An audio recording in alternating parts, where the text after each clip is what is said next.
Now, Bob Elliott and Ray Goulding present the CBS Radio Network.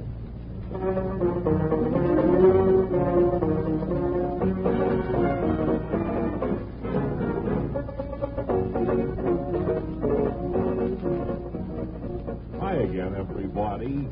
Gee, it's been 24 hours since we sat here and talked with you all. Where did we leave off last night? I thought we might pick up the end of last night's show and just kind of go along as if it was a half hour.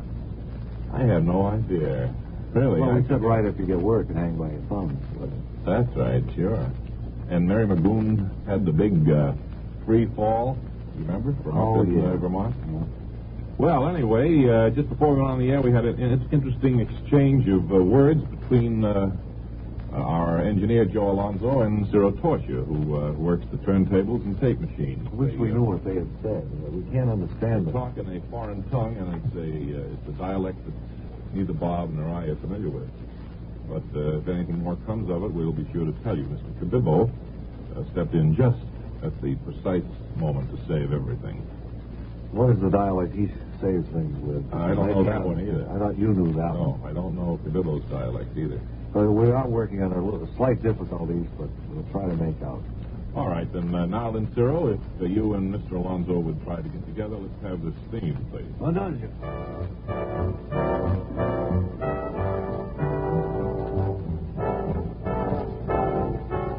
Hi, this is Jimmie Feeler, broadcasting from star-studded Hollywood, where marvelous and distinguished crowd has gathered to celebrate the opening of a brand new hospital, the Hollywood Capri General Hospital. The director and owner of the Hollywood Capri General and a string of other hospitals here on the West Coast is with me right now. Dick, isn't this a great crowd? Jimmy, it's a great crowd. Even better than the one on hand when my other place opened. The Deauville Biarritz Doctors Hospital in Burbank. Well, for our listeners, the Hollywood Capri is a beautiful edifice constructed in the shape of a green stucco medicine cabinet. It's really beautiful. Jimmy, you might also be interested to know that every room in the hospital has hi-fi piped in 24 hours a day. Wonderful, wonderful. Dick, that should attract a good many patients, I'm sure. Now, what are some of the other features? Could you tell us? Well, there are the regulation diving boards patients would use for jumping into the whirlpool bath. Then we have... How about the acoustical tiles in the operating room, Dick? Do you have that feature going for you in this hospital, too? Well, Jimmy, as you know, we tried that at the Deauville, and what we found was the nurses couldn't hear the doctors during surgery. Oh, that's too bad, Dick. Shame that the surgery has to spoil the decor of the operating room. Well, we used wood paneling instead, so the room doesn't look too bad. Gives it sort of rustic feeling, I guess you might say. I understand. Dick, I see an ambulance approaching. Is that your first patient arriving in that ambulance? That's right, Jimmy. And isn't that ambulance a beauty? Sure is. The ambulance, ladies and gentlemen, is covered with green stucco and blends beautifully with the building itself. And now the ambulance is pulling to a stop in front of us. Yes. And I think it has already. Yes. Jimmy, I might explain that the patient in the ambulance is really sick. Really sick, huh? Lots of people might think this is a publicity gimmick. Oh, now, Dick, your name stands for integrity in this community. And if you say the patient in the ambulance is really sick, we really believe you. Thanks, Jimmy. There's a man in that ambulance with the flu. He's not a movie star or anything like that, just a plain guy who needs medical attention. Well, you can hear the roar of the crowd. The ambulance driver just opened the door and stepped out, and it's Rance Baker, popular young star of Reversal Pictures. Over here, Rance. Hi, Mr. Feeler. How are you? Well, what are you doing here? This crowd, gosh. Can a guy drive a sick man to the hospital in privacy? Well, now the doctor's getting out of the rear door of the ambulance. No, it's beautiful Mona Freewood wearing a daringly low-cut medical gown. Mona, over here, if you will, please. Hello, Jimmy. My, what a stunning hospital. If I ever get sick, here's where I'm coming. Incidentally, Jimmy, did you know that Rance Baker and I are starring in Reversal's latest hit, The Doctor and the Co-Ed? Thank you, Mona, and you too, Rance. Getting back to you, Dick, what about the patient in the ambulance? Are there going to be some popular stretcher bearers to take him inside the hospital? Jimmy, I was just inside the ambulance talking to the man, and unfortunately he's not wearing a necktie, so we can't admit him to the Hollywood Capri Hospital. I'm afraid we'll have to do this whole thing again tomorrow night. Will you be available, Jimmy? I'm afraid not, Dick. I'd love to be, but I'll be guest of honor at a new beach that's opening out in Santa Monica. I'm scheduled to throw the first beach ball at somebody's head. But thanks anyway. It's been a real thrill being here. And now this is Jimmie Feeler drawing in his news tentacles and bidding you a good goodbye from Hollywood.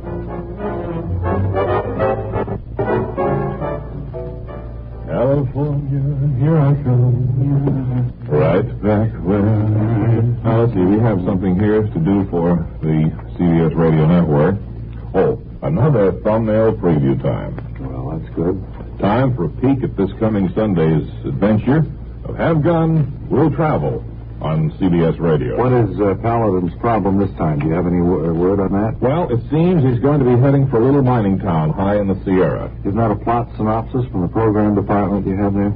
Yeah, let's see. I read it. It says, in a cavern, in a canyon, excavating for a mine, lived a miner, 49er, and his daughter.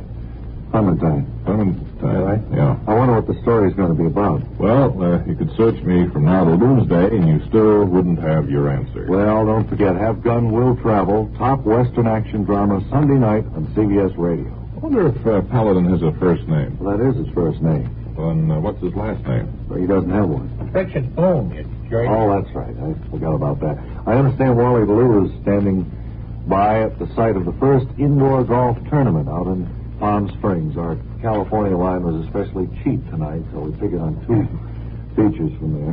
Whenever we have to call in California, the West Coast, we figure we might as well... double up. Sure. Get as much value out of the phone line as possible. Okay, standing by now live and on tape is Wally Ballou. Lee Ballou, and I'm on hand tonight, Bob and Ray, with the first indoor golf tournament broadcast.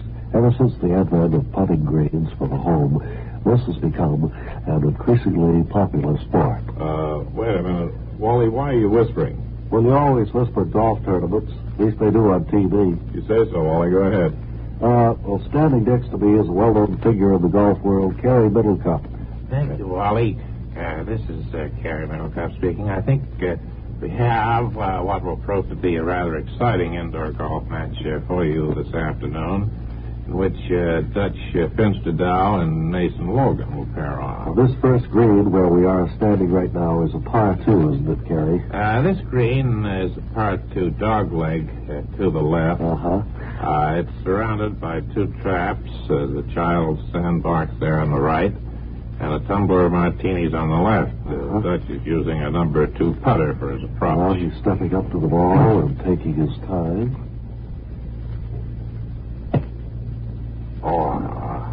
Too bad. Dutch, you pulled the ball just a little bit that time. And as a result, it landed in the martini tumbler right off the green there. Kerry, while we're waiting here, what are some of the more popular indoor courses? Well, Wally, there are numerous fine indoor courses. Charlie Farrell's Den, Patio, and Dinette is an interesting course. I think the most used playable course in the country is the White House Conference Room. Let's hold off on that for just a moment. Mason seems to be lining up his ball prior to his opening shot to the green. What club is... I believe Mace has chosen a number 3 putter for this shot. 3 putter. Ow! Oh. Mason is into the sand trap on the right, Does Wally. he get penalized because his ball hit that child seated in the sandbox?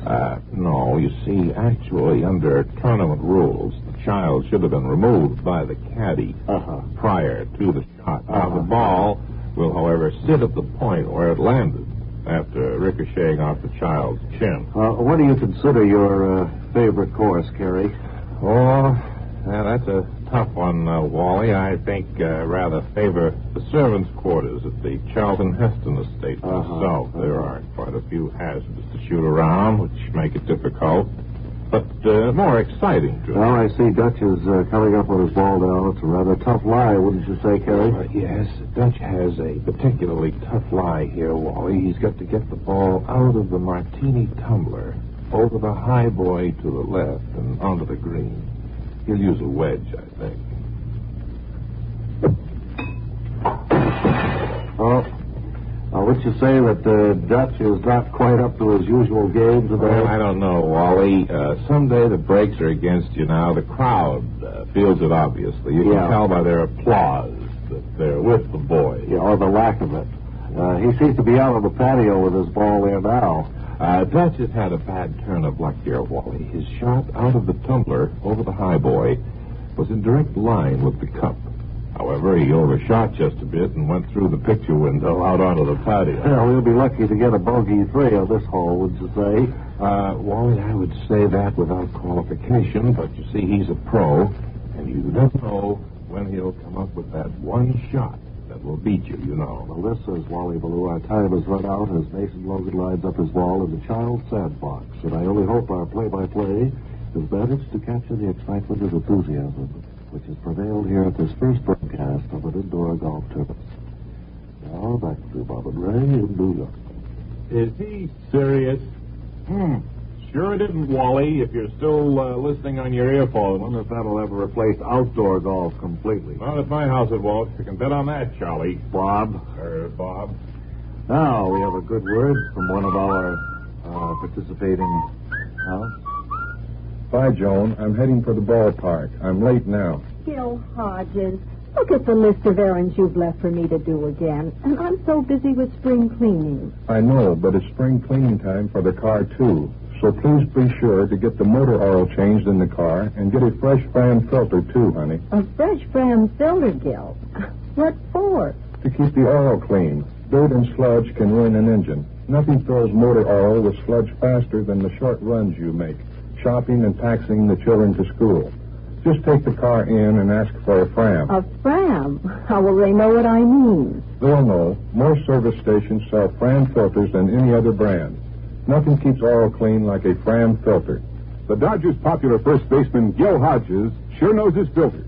He knows how important it is to change oil filters at least every 5,000 miles. It's Fram for him, for you too.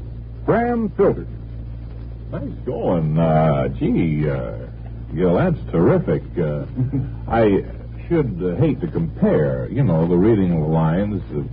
Look, when you began in this business, you probably didn't sound any better. No, that's right. But Gil, really, for a guy who can hit home runs and play first base so well and come on the air and do a better job than Bob here, I think it's truly amazing. Remember the first show we did?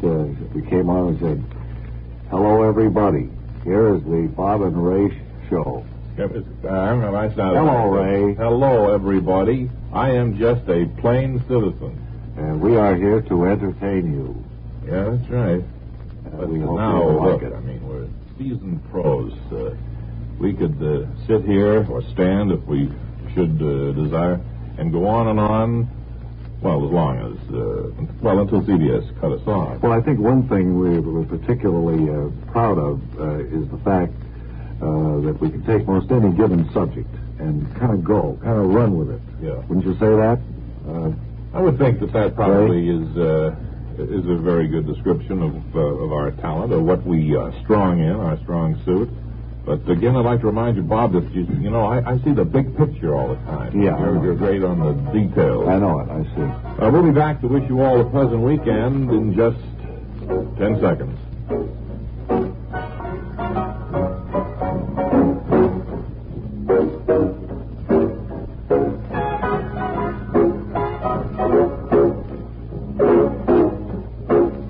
Weekend, one and all. That accent, incidentally, was Sicilian that they used. Until Monday, this is Ray Goulding reminding you to write if you get work. Bob Elliott reminding you to hang by your thumb.